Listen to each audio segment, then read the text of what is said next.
In this video, we'll be making vegetable soup.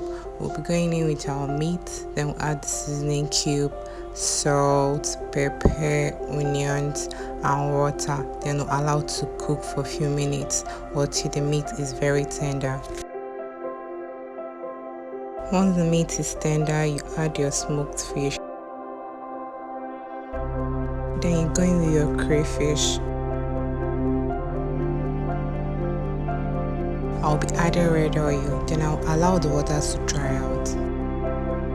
Once the water is almost dry, I'll go in with my water leaf.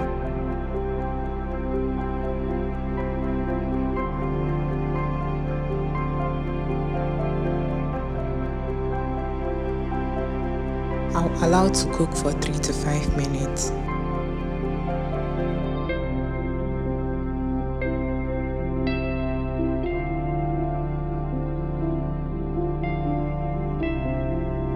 I will go in with ugu and allow to cook for 1 to 2 minutes.